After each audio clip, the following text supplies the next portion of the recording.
बच्चों, क्या हालचाल। हेलो बच्चों, दिस इज सर आदर्श भैया, वेलकम बैक। सब बच्चों, जैसे कि हमने शुरू किया था एक मज़ेदार नया चैप्टर जिसका नाम है multiplication and division of integers, और इसका हमने प्रैक्टिस सेट 9 को सॉल्व कर लिया था। बहुत इजी था, ठीक है। प्लस प्लस हमें करना था, साइन कन्वेंशंस के कुछ 4 रूल थे वो याद करने थे, देन हमें सॉल्व करना था। हमने उसे बहुत ही अच्छे से कर लिया है। तो आज की इस वीडियो में बच्चों हम लेक्चर नंबर 2 है, इस वीडियो में हम प्रैक्टिस सेट 9 को ख़त्म कर देने वाले हैं। यानी कि अगर मैं कहूँ तो एक चैप्टर आज हो जाएगा दी एंड। तो चलिए शुरू करते हैं बिना किसी टाइम पास के। सब बच्चों, प्रैक्टिस सेट 9 शुरू करने से पहले कुछ बेसिक से टर्म्स है, हमें वो पता रहनी चाहिए। तो चलिए वो देखते हैं। सो बच्चों, 4 पॉइंट्स हैं। देखिए, पहला पॉइंट क्या है। पहला पॉइंट बच्चों ये है कि अगर हम कोई भी नंबर को 0 से डिवाइड करना चाहे तो नहीं कर सकते हैं, ठीक है। कि अगर ऐसा एक क्वेश्चन रहे जैसे 24/0, तो 24 को आप 0 से कैसे डिवाइड करोगे।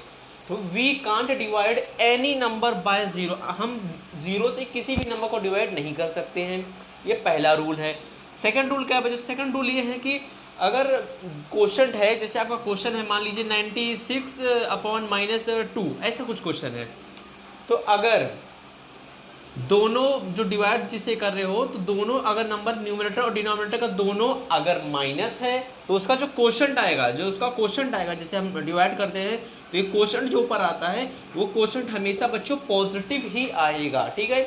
अगर दोनों जो नंबर्स हैं अगर वो नेगेटिव फॉर्म में है, तो जो उसका क्वोशंट आएगा वो हमेशा पॉजिटिव आएगा। एंड थर्ड जो है, अगर यही नंबर दोनों पॉजिटिव में है, यही नंबर बच्चों अगर दोनों पॉजिटिव है, तो इसका जो क्वोशंट आएगा, इसका जो आंसर आएगा वो भी पॉजिटिव ही आएगा, ठीक है। देन फोर्थ है बच्चों, फोर्थ है अगर ऐसा रहे -96/2, ठीक है। मतलब एक ही क्वेश्चन को, एक ही नंबर को बार बार करता कि आपको पता चले कि इसमें फ़र्क क्या है, ठीक है। देखो, -96/2 यानी डिवाइड में कोई एक नंबर पॉजिटिव रहे, कोई एक नंबर नेगेटिव रहे, तो इसका जो बच्चों आंसर आएगा वो आएगा हमेशा नेगेटिव, ठीक है। पहला rule, we can't divide any number by 0, कोई भी नंबर को हम 0 से डिवाइड नहीं कर सकते हैं, ठीक है। अगर इसको डिवाइड करोगे तो इसका आंसर बच्चों इन्फिनाइट आएगा, ठीक है। मैं आपको बता रहा हूँ, इन्फिनाइट आएगा। मतलब इसको आप डिवाइड कर ही नहीं सकते ना, इन्फिनिटी ऐसे कुछ इस तरह से, ऐसे इसको इन्फिनिटी कहते हैं, ऐसे, ठीक है। देन सेकंड क्या है, अगर दोनों नंबर जो है डिवाइड करने वाला वो दोनों नेगेटिव में है, तो उसका जो क्वोशंट आएगा बच्चों हमेशा पॉजिटिव आएगा। देन थर्ड था, अगर दोनों नंबर पॉजिटिव है तो उसका जो क्वोशंट आएगा वो पॉजिटिव आएगा। देन फोर्थ है, अगर एक नंबर नेगेटिव है, एक नंबर पॉजिटिव, तो उसका आंसर बच्चों नेगेटिव आएगा। तो ये कुछ 4 पॉइंट्स थे, इसको याद कर लीजिए। चलिए शुरू करते हैं प्रैक्टिस सेट 9 को। तो बच्चों, प्रैक्टिस सेट 9 का जो पहला क्वेश्चन है सॉल्व करने का, उसमें टोटल 10 क्वेश्चन है। तो चलिए 1 बाय 1 बाय से सॉल्व करते हैं। तो पहला क्वेश्चन है -96 डिवाइडेड बाय 16। तो इसे कैसे करेंगे, देखिए इसे हम इस फॉर्म में लिख लेंगे, पहले अपॉन के फॉर्म में लिख लेंगे, -96/16। देन इसे आप डिवाइड करेंगे, डिवाइड जैसे बेसिक हम डिवीजन करते हैं वैसे हम करेंगे, ऐसे डिवीजन करेंगे 16 एंड 96, ऐसे। माइनस को हटा दीजिए, थोड़ी देर के लिए अज्यूम कर लीजिए माइनस नहीं है, यहाँ डिवीजन में माइनस हटा दीजिए। देन 16 और 96, देन 16 का टेबल में 96 कब जाता है, तो चलो मल्टीप्लाई करो। 16 5 देखो, 16 5 6 5 30, 5 1 5 6 7 8 80 आ गया, ठीक है। देन इसकी अगेन 16 6 जा 36, 6 1 6 7 8 9 96, 16 6 96, तो 16 6 96, ठीक है बच्चों। तो 0 0 क्वोशंट क्या है, क्वोशंट आएगा 6। ये रफ वर्क है, इसे आप रफ कर दीजिए। तो इस तरह से, तो यहाँ आपका आंसर क्या आ गया 6। बट पॉजिटिव 6 क्या नेगेटिव 6, क्वेश्चन में क्या था, देखो अपॉन में जब हमने लिखा तो एक नंबर नेगेटिव था, एक नंबर पॉजिटिव था, यानी कुछ इस तरह से, एक नंबर नेगेटिव एक नंबर पॉजिटिव, तो इसका आंसर क्या आएगा, आंसर जो आएगा वो आएगा -6 बच्चों, ठीक है। तो इस तरह से इसे आपको सॉल्व करना था, ठीक है। ये डिवीजन है, अगर आप इसे करके दिखाओगे तो भी चलेगा, वरना डायरेक्ट करोगे, ऐसा अपॉन में लिखकर डायरेक्ट आंसर लिखोगे तो भी चलेगा, ठीक है। बट रफ वर्क में इसे कर देना, ठीक है, मार्क्स नहीं कटेगा।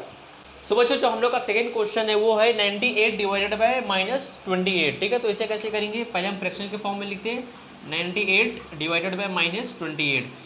अब बच्चों, अगर हम ये डिवीज़न को इस तरह से करें तो थोड़ा कंफ्यूजिंग हो सकता है, ठीक है, क्योंकि नंबर देखिए कितना बड़ा है। तो इससे हम पहले नंबर को छोटा करते हैं, ठीक है, नंबर को पहले हम छोटा कर लेते हैं। कैसे करेंगे, डिवाइड करके से, तो 28 है ना, 28 और 98 कोई ऐसा टेबल ढूंढेंगे जिसमें 28 98 दोनों जाता हो।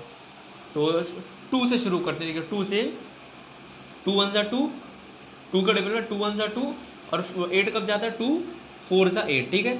देन 98 कैसे करेंगे 2 4 ज़ा 8, 1 कैरी हो जाएगा यहाँ पे। ऐसे देखिए अगर मैं ऐसे करूँ 98 को 2 से तो कैसे होगा 2 4 ज़ा 8, ठीक है। 2 4 ज़ा 8 माइनस करूँगा तो इसका आंसर क्या आएगा 9 - 8 1 और ये 8 का 8 नीचे आ जाएगा तो कितना होगा 18। देन 2 का टेबल 18 कब जाता है 2 9 ज़ा 18, ठीक है। तो कितना आंसर आ गया 49, तो यहाँ आंसर 49 आ गया, ठीक है। इसे रफ करते हैं 49 आ गया। अब इसे हम बच्चों डिवाइड करेंगे तो कैसे होगा 14 और 49 दोनों किसी टेबल में जाता है तो 7 के टेबल में, जो 7 के टेबल में देखिए 7 2 ज़ा 14 एंड 7 7 ज़ा 49, ठीक है। चाहिए तो एक बात एक स्टेप आप नीचे लिख लो तो भी चलेगा इस तरह से। यहाँ आंसर 14 आ गया, यहाँ 49 आ गया ना, इसको नीचे लिखो 49/14।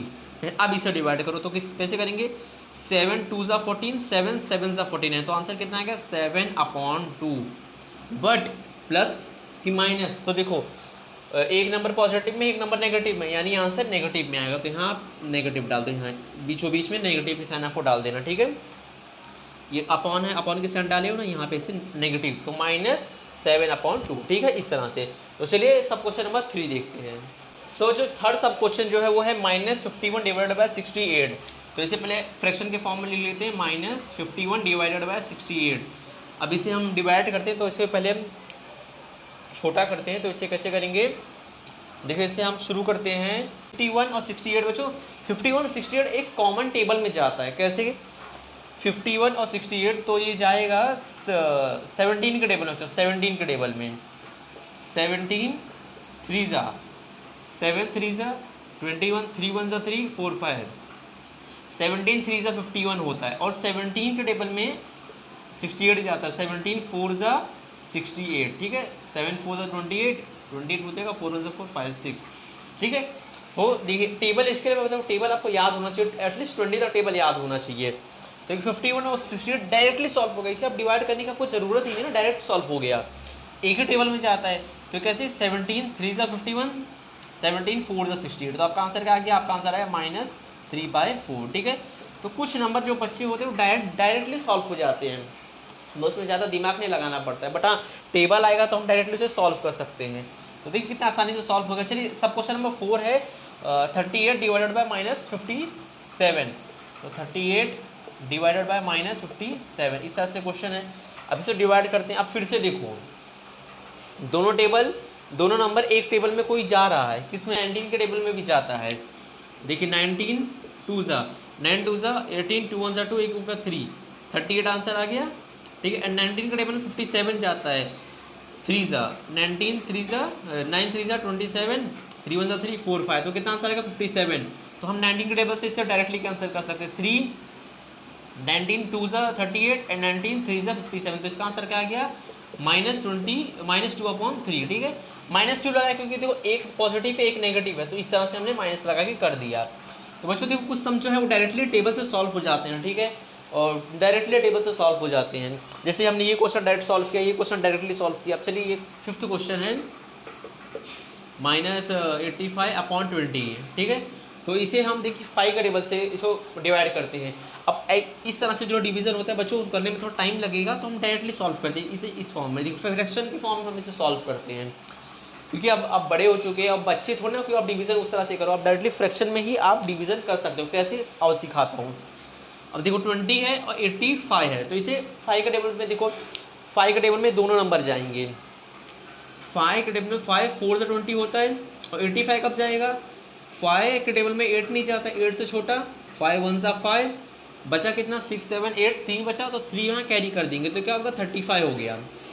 इसे इस तरह से मैंने डिवाइड किया बच्चों, देखो 85 को 5 से डिवाइड किया 5 1 ज़ा इधर 1 5 1 ज़ा 5, अब इसे माइनस करो कितना आएगा 35, 3 यहाँ से 5 नीचे कैरी, देन 5 का टेबल में 5 7 ज़ा 35, तो यहाँ आंसर कितना आ गया 0 0, तो क्या आएगा क्वेश्चन क्या आया 17, यानी इसे डिवाइड करेंगे तो आंसर 17 आएगा, ठीक है। यहाँ ऊपर 17 है नीचे 4 आया है, तो ये आपका आंसर है। तो देखो अगर आपको एग्जैक्टली कैंसिल करने नहीं आएगा ना, तो कौन से टेबल से आप कर रहे हो, टेबल चूज कर लेने का, इस तरह से हम डिवीजन कर देंगे तो हमारा आंसर आ जाएगा। ठीक है, तो देखो इसका आंसर क्या आ गया, यहाँ 4 ना, इसका आंसर आ गया -17/4। तो इस तरह से हमने ये भी सॉल्व किया। 6th क्वेश्चन है -150 डिवाइडेड बाय -25। ठीक है बच्चों, अब देखो माइनस दोनों नंबर के पास माइनस है, तो क्या करेंगे, ये माइनस ये माइनस कैंसिल हो जाएगा, कट हो जाएगा। अब 25 और 150 अगेन 5 का टेबल में जाता है, 5 का टेबल में 25 कब जाता है, 25 का टेबल से डायरेक्ट कट कर दो, 25 1 सा 25, 25 6 जा 150। ठीक है, 25 6 जा, ठीक है, 25 6 जा 5 6 जा 30, 6 2 जा 12, 13 14 15 150, 25 6 जा 150 आ गया। तो 25 1 जा 25, 25 6 जा 150। तो आंसर कितना आएगा, आंसर आ गया यहाँ पे डायरेक्टली 6।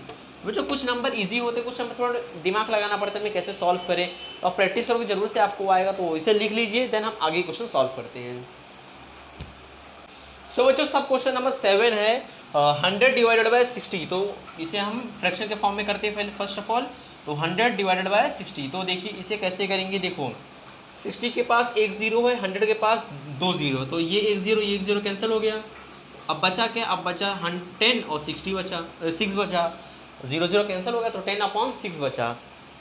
देन इसे हम आसानी से डिवाइड कर सकते हैं। जैसे बच्चों हमने पिछले समय देखा कुछ नंबर जो है वो एक ही टेबल में जाते हैं। अब देखो इसे मैं अगर 2 के टेबल से करूँ, 2 3 जा 6, 2 5 जा 10, देखो आंसर आ गया, क्या आंसर आ गया 5/3। तो ये आ गया आपका आंसर। तो आपको थोड़ा देखना पड़ेगा आपको कौन सा नंबर है, क्या वो एक टेबल में जाता है। तो देखो ये एक टेबल में जाता है, ये हो गया ऑलरेडी। ठीक है, देन नेक्स्ट 8th सम है 9 डिवाइडेड बाय -54। इसे अगेन फ्रैक्शन के फॉर्म में लिख लेंगे, 9 डिवाइडेड बाय 54। अब देखो 9 के टेबल में 54 जाता है ना, 9 1 जा 9, 9 5 जा 45, 9 6 जा 54। ठीक है, तो आंसर कितना आ गया 1/6। अब एक नंबर नेगेटिव में एक नंबर पॉजिटिव में है, तो यहाँ नेगेटिव लगा दो, तो क्या क्या नेगेटिव यानी -1/6। ठीक है, देन 9th क्वेश्चन है बच्चों, 9th क्वेश्चन 78 डिवाइडेड बाय 65। इसे फ्रैक्शन के फॉर्म में लिख लेंगे। देन अब बच्चों कुछ नंबर जो है जैसे कि हम लोग को पता है बड़े होते हैं, उसे सॉल्व करना थोड़ा डिफिकल्ट होता है। अब 70 और 65 ये भी डायरेक्टली एक ही टेबल में जाता है। ठीक है, 12 में नहीं जाएगा, 13 में एक बार ट्राई करते, 13 5 जा 5 3 जा 15, 5 1 जा 5 6, देखिए 65, 13 5 जा 65 एंड 13 6 जा 6 3 जा 18, 6 जा 6 एक होगा 7, तो 78। तो देखिए 13 के टेबल में जा रहा है, तो 13 5 जा 65, 13 6 जा 78। ठीक है, तो इसे हम डायरेक्टली आंसर लिख देंगे। तो कुछ सम्स जो जैसे है मैंने आपको बताया वो डायरेक्टली सॉल्व हो जा रहा है, आपको टेबल सिर्फ पता होना चाहिए कौन से टेबल में जाएंगे। देन 6/5, अभी आगे तो डिवाइड होगा नहीं, तो ये आपका आंसर है। तो बच्चों जो लास्ट सम है 10th सम है वो है -5 डिवाइडेड बाय -315। तो इसे भी फ्रैक्शन के फॉर्म में लिख लेंगे, -5 डिवाइडेड बाय -315। अब अगेन देखो माइनस माइनस 2 बार है, तो क्या करेंगे बच्चों, ये माइनस है ये माइनस हो जाएगा कैंसिल। देन अब इजीली इसको हम इजीली सॉल्व कर सकते हैं, कैसे 5 1 जा 5, 5 1 जा 5, 5 के टेबल में बच्चों इसको देखो 5 1 जा 5 कर दिया। अब 315 थोड़ा बड़ा नंबर है, तो इसे हम डिवाइड करके देख लेंगे ना, 315 5 के टेबल से, 5 के टेबल में 31 जाता है क्या, नहीं 30 जाता है, कब जाता है 5 6 जा 30। ठीक है, 5 6 जा 30 माइनस करेंगे तो कितना आएगा 1, और ये 5 का 5 नीचे आ जाएगा, तो 15 हो गया। 5 का टेबल 15 कब जाता है 5 3 जा 15। ठीक है, तो आगे आंसर आपका कितना आ गया 63। इसे रफ करते हैं, यहाँ लिखते हैं 63 आ गया आपका आंसर, यहाँ पे 63 लास्ट में लिखे तो 1/63 माइनस माइनस कट होगा, तो आपका बच्चों फाइनल आंसर है। तो इस तरह से बच्चों सॉल्व करना था। कुछ सम जो है थोड़ा डिफिकल्ट हैं, उसमें आपको थोड़ा दिमाग लगाना पड़ेगा, कुछ सम जो है वो डायरेक्टली सॉल्व हो जाते हैं, बस आपको टेबल आना चाहिए। तो अगर हम देखें तो आपको प्रैक्टिस जरूरी है, प्रैक्टिस करोगे तो आपको सारी चीज़ें ऑटोमेटिकली आ जाएगी। तो चलिए क्वेश्चन नंबर 2 और 3 देखते हैं बच्चों। जो आपका क्वेश्चन नंबर 2 है वो है right 3 divisions of integers such that the fractional form of each will be 24/5। बहुत ईजी है, लिटरली बहुत ईजी है, मेरी बात मानो। कैसे करना है देखिए, 24/5 है ना, उसको 2 से मल्टीप्लाई कर दो, देन 24/5 को 3 से मल्टीप्लाई कर दो, कितने 3 डिवीजन चाहिए ना, 25/4 को 5 से मल्टीप्लाई कर दो। कैसे आओ देखते हैं, जैसे बच्चों एक एग्जांपल छोटा सा आपको करके बताता हूँ। जैसे कि एक क्वेश्चन आ गया 2/3, आप ऐसे नंबर को लो जिसको डिवाइड करने के बाद 2/3 आना चाहिए। तो मैंने थोड़ा दिमाग लगाया, बोला अगर मैं 2/3 है ना, इसको मैं 2 से मल्टीप्लाई कर दूँ, यानी ऐसे है, मैं ऊपर भी 2 से मल्टीप्लाई कर दूँ, नीचे भी 2 से मल्टीप्लाई कर दूँ, तो क्या आएगा आंसर? 2 2 ज़ा 4 और 3 2 ज़ा 6 आ, कितना आएगा? 3 2 ज़ा 6। अब अगर मैं इसे डिवीजन करूँ, इसे अगर डिवाइड करूँगा मैं, तो बच्चों इसे हम डिवाइड करेंगे तो देखो 2 2 ज़ा 4 और 2 3 ज़ा 6, तो कितना आंसर आएगा? 2/3 आ गया ना, 2/3। यानी जो ये नंबर्स आपको दिए रहते हैं उसी को आप 2 से मल्टीप्लाई कर दो, फिर एक आंसर आ जाएगा। और फिर सेम नंबर को आप 3 से मल्टीप्लाई करो तो फिर एक आंसर आएगा। जब उसको आप डिवाइड करोगे तो ऑटोमेटिकली वही आंसर आएगा। जैसे देखो 2/3 था, मैंने इसे 2 से मल्टीप्लाई कर दिया, अब जो फाइनल आंसर आया जब मैं उसे डिवाइड किया तो ऑटोमेटिकली यही आंसर आ गया। ठीक है, आप कोई भी नंबर से मल्टीप्लाई करो, बट ये शर्त है कि ऊपर भी वही नंबर से मल्टीप्लाई करना है, नीचे भी आपको वही सेम नंबर से मल्टीप्लाई करना है। जैसे क्वेश्चन है 24/5, आप ऐसे 3 नंबर लो जिसको डिवाइड करने के बाद 24/5 आंसर आना चाहिए। तो मैं थोड़ा दिमाग लगाया ना, मैं बोला 24/5 को मैं 2 से मल्टीप्लाई करता हूँ, इसे मैं 2 से पहले मल्टीप्लाई करता हूँ, तो कितना आंसर आएगा? 4 2 ज़ा 8, 2 2 ज़ा 4, 48/5 2 ज़ा 10। पहला नंबर क्या आ गया? 48/10। पहला नंबर क्या आ गया बच्चों? 48/10। तो यहाँ लिखो फर्स्ट नंबर क्या है? 48/10। 2 से डिवाइड होगा, 3 से डिवाइड करूँगा मैं इसी को, 24/5 को 3 से, ऊपर भी 3 से नीचे भी 3 से मल्टीप्लाई डिवाइड। 4 3 ज़ा 12, 1 कैरी, 3 2 ज़ा 6, ये होगा 1 7, और 5 3 ज़ा कितना हो गया? 15। दूसरा देखो दूसरा नंबर भी आ गया 72/15। देन सेम नंबर 24/5 को मैं 4 से मल्टीप्लाई करूँगा, 4 ऊपर 4 नीचे, 4 4 ज़ा 16, 4 2 ज़ा 8, 1 9 होगा 96/5 4 ज़ा 20। देखो तीसरा नंबर क्या आ गया? 96/20। जब ये नंबर को आप डिवाइड करोगे तो ऑटोमेटिकली ये आंसर आ जाएगा।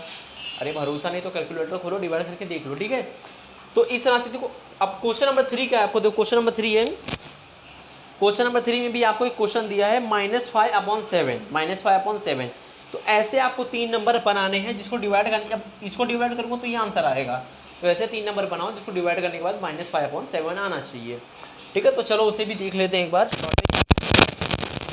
देते हैं साइड में, उसे भी देख लेते हैं क्या है। क्वेश्चन नंबर 3 आंसर क्या आना चाहिए? -5/7 आना चाहिए। तो मैं इसे 2 से मल्टीप्लाई करता हूँ पहले। फर्स्ट ऑफ ऑल मैं इसे -5/7 को मैं 2 से मल्टीप्लाई करता हूँ ऊपर नीचे। 5 2 ज़ा कितना हो जाएगा? 10, एंड 7 4 ज़ा 7 2 ज़ा 14। तो कितना आ गया आंसर? -10/14। ये पहला नंबर आ गया। अब मैं इसे अगर 3 से मल्टीप्लाई करूँ, 3 से मल्टीप्लाई डिवाइड करूँ, तो 5 3 ज़ा कितना हो गया? 15, 7 3 ज़ा 21, ये माइनस की साइन, तो कितना आ गया आंसर? -15/21। ठीक है, अब अगर इसी नंबर को मैं 4 से मल्टीप्लाई करूँ, 4 से, इसी नंबर को अगर मैं 4 से मल्टीप्लाई डिवीजन करूँ तो क्या आंसर आएगा? देखो 5 4 ज़ा 20, 7 4 ज़ा 28, माइनस, तो कितना आ गया आंसर? -20/28। तो इस तरह से बच्चों, अब इसे अगर मैं डिवाइड करूँ, देखो अगर मैं इसे डिवाइड करूँ -10/14 को 2 के टेबल से, 2 5 ज़ा 10, 2 7 ज़ा 14, कितना आंसर आ गया? -5/7 आया कि नहीं आया आंसर? तो ऐसे आपको मल्टीपल करना है जिससे फिर सॉल्व करने के बाद आपको यही आंसर आ जाए। तो देखो ये 3 नंबर आ गए, ये रफ वर्क है। ठीक है, इस पर आपको ध्यान नहीं दे, रफ वर्क है। देन बच्चों क्वेश्चन नंबर 4 जो है, आपको फिश टैंक बना के दिया है। फिश टैंक में से आपको पूछा है कि आपको the fish is in a pond below carry some number, कुछ नंबर्स कैरी करता है वो fish pond. Choose any 4 pair, यानी जोड़ियाँ आपको बनानी है। जैसे 2 की जोड़ी, जैसे आप ले लो -13 और -8, ये मैंने 2 नंबर ले लिए, 2 नंबर ले लिए। ठीक है, या देखो आपको बहुत सारे नंबर दिए हैं, आपको कोई भी 2 नंबर लेने, 2 के पैर बनाना है, 4 पैर। तो जैसे ये 2 नंबर का 1 पैर बन गया, ऐसे आपको 4 पैर बनाना है। ठीक है, तो उस पर 4 पैर बना के चारों पे एक बार आपको मल्टीप्लाई करना है, चारों को एक बार आपको डिवाइड करना है। जैसे ये 1 पैर बन गया, तो इसको मैं पहले मल्टीप्लाई करता हूँ। मल्टीप्लाई करूँगा तो क्या आंसर रहेगा? ये क्वेश्चन नंबर 4 है। ठीक है, ऐसे रफ में बता रही हूँ, आपके लिए होमवर्क रहेगा। तो ये 1 पैर मैंने बना है, इसको पहले मैं मल्टीप्लाई करूँगा। तो कैसे मल्टीप्लाई करूँगा? माइनस माइनस प्लस हो जाएगा। 13 से कितना आएगा बच्चों आंसर? 104। ठीक है। तो आंसर कितना क्या पॉजिटिव 104, ठीक है। तो ये एक पैर हो गया, इसको मैंने मल्टीप्लाई कर दिया। अब यही सेम नंबर को बच्चों हम डिवीजन करेंगे। कैसे? -13 डिवाइडेड बाय -8, इस तरह से। अब इसको डिवीजन करेंगे, -13 अपॉन -8, माइनस माइनस कैंसिल हो जाएगा। अब 13/8 को हम कुछ नहीं कर सकते, तो ये हमारा आंसर रहेगा। क्या आंसर आ गया? 13/8। यानी आपको फिश टैंक में से 4 पैर बनाना है, दो का एक पैर बनेगा। फिर जो 2 नंबर रहेंगे, जैसे मैंने 2 नंबर चूज़ किया फिश टैंक में से, तो उसको एक बार मल्टीप्लाई करूंगा, सेम नंबर को उससे मैं डिवीजन करूंगा, ठीक है। तो ये आपके लिए होमवर्क रहेगा। आप 4 पैर चूज़ कीजिए, चारों को एक बार मल्टीप्लाई कीजिए, चारों को एक बार डिवीजन कीजिए। सो आई होप बच्चों आपको वीडियो लेक्चर अच्छा लगा तो प्लीज़ चैनल को सब्सक्राइब कीजिए, अपने दोस्तों में शेयर कीजिए और दोस्तों में बताइए कि फ्री के लेक्चर मिलते हैं अगले वीडियो में। Till then be safe, bye.